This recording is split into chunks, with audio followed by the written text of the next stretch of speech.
Handling a sailboat is probably the closest parallel that I've come across in my life to life.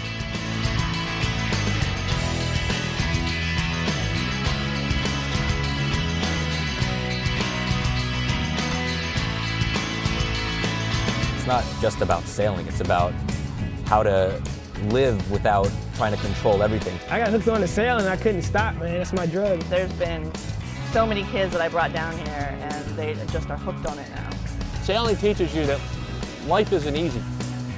That sometimes to get from point to point, you got to go left, right, change direction, reverse course, change sails, change direction, sometimes even go backwards. If you stick with it and you believe in yourself, you're going to get there.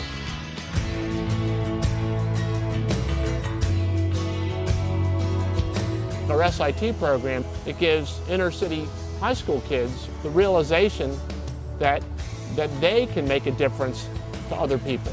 Baltimore City, some areas aren't the best, so they probably came from rough areas, rough homes, and it's good to come out and not have to worry about watching your back. The whole thought of the outreach program that we do is to give that experience of confidence, of achievement. It's just a wonderful thing, and then a 9-year-old can go back to their school and say, oh, I went sailing this summer. What did you guys do?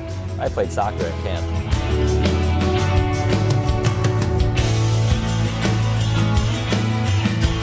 It's an experience that not very many people have.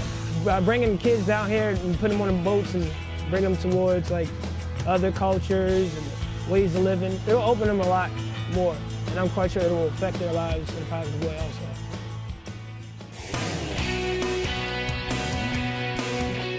We're a program for everybody. The Downtown Sailing Center has an accessible sailing program. Taught blind people, taught deaf people. There are very few adapted sports that you leave your wheelchair behind. It's based on the fact that everyone should experience the freedom of the wind and the water. The DSC was just so invested in making sure that everything could be accessible. So they changed all the docks, made all the docks wheelchair accessible, and then they started purchasing the access dinghies. People who don't have legs aren't usually on sailboats. You know, oh, you can't walk around the sailboat. You don't need to walk around a sailboat on some of the ones we have. You can sit there and just sail. So what, you're in a wheelchair? So what, let's go sailing.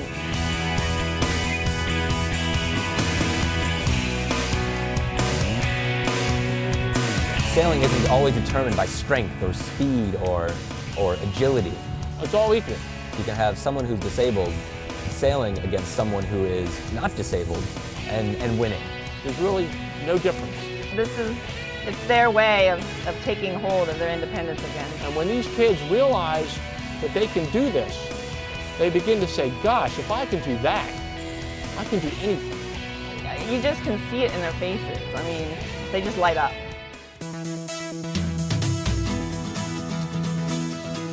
We all are just volunteers. I mean, nobody's really paid for this program. We're all just coming down here to help out and to show up for the kids.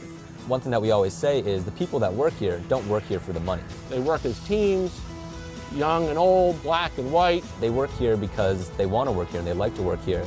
They like what they get out of their job, they like the people they work with. And then you all of a sudden create this sort of circle, a chain of inspiring others to inspire others. It's like a home away from home for me.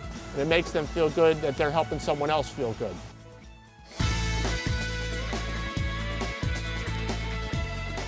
We don't cure anything.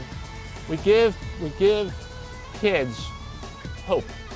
I've had kids say to me, it's great to have the sun on my face and the wind in my hair. And for some kids, that's all they can feel. Just sailing in general has given me a different perspective on life. And I've had a patient say to me, Miss Kelly, I want to go back, and I was almost in tears. I'm like, oh, you don't like it? He's like, no, I'm going to drop you off. I want to go by myself. Every time I come down here, I feel like a proud grandfather.